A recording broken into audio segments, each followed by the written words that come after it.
So to start with today's news, the supplementary grants approved by the government for financial year 2023. So for this comes under GS2 Parliament. For prelims, you have to study about the supplementary grant, which means it is an additional grant that is required to meet the certain expenditure. Okay, Article 115 allows for supplementary grant, additional grant or excess grant. The Article 116 allow for vote on account, vote of credit and exceptional grant. So supplementary grants are necessary for government spending. Procedure is the grant will be authorized by the Parliament if there is any shortfall required in expenditure, and that estimation should be presented before the Parliament. This grant are presented and passed by the Parliament before the end of financial year. So when actual expenditure incurred with that exceed the approved grant, then Ministry of Finance present a demand for excess grant, and CAG will bring such excess to the notice of Parliament. So Public Account Committee examines this excess and give recommendation to the Parliament. So the demand for excess grant is made after the actual expenditure is incurred. Additional grant is, it is granted when a need has been arisen during a particular financial year for a supplementary or additional expenditure upon some new services. Excess grant is, it is granted when money has been spent on any service. The demand for excess grant are made after the expenditure has actually been incurred and after the financial year to which it relates are expired. Exceptional grant means it is granted for an exceptional purpose. There will be no part of any services. Token grant means when that fund to meet a proposed expenditure on a new service, and it is available by reappropriation. Yeah. Presiding officers to break Parliament deadlock failed to yield result. This comes under GS2 Parliamentary Committee.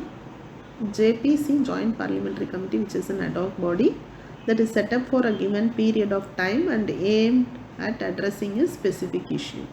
In order to set up this committee, a motion should be passed in one house, also supported by other house. The committee's members are decided by Parliament. The number of members can vary. There are twice as many Lok Sabha members as the Rajya Sabha. The committee is authorized to collect evidence in oral or written form. The proceedings and findings of the committee are confidential.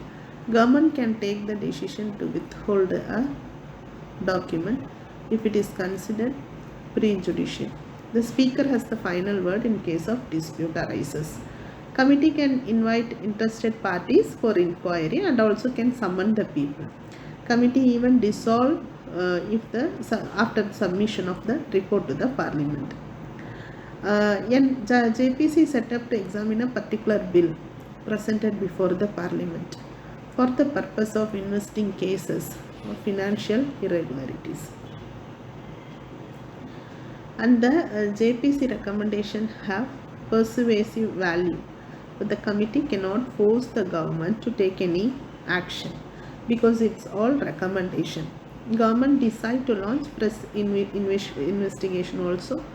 The discretion entirely lies with the government.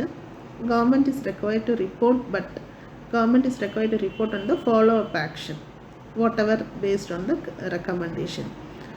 Then they can submit action taken reports in Parliament. Meghalaya CM claims ownership of the disputed border villages. It's repeatedly in news, Assam Meghalaya border dispute. It have 12 stretches on 884 km shared border. Certain areas, these are the areas where continuously the border dispute arises. And during British rule, that was an undivided Assam, which means undivided Assam include Nagaland, Arunachal Pradesh, Meghalaya and Mysore. Meghalaya was carved out in 1972 Then its boundary are demarcated as per the Assam Reorganization Meghalaya Act of 1969, but has held a different interpretation. In 2011, Meghalaya government have identified 12 areas of difference with Assam. So the major concern is the Langpi in West Garo Hills, bordering the Kamrut district of Assam. Langpi was part of Kamrut district during British colonial period. Then it became a part of Garo Hills and Meghalaya. Assam considered it to be the part of Mikir Hills in Assam. Meghalaya has questioned Block 1, Block 2 of Mikir Hills. Now it is a Karbi Anglong region. Okay. Thank you. For any queries, contact this below number.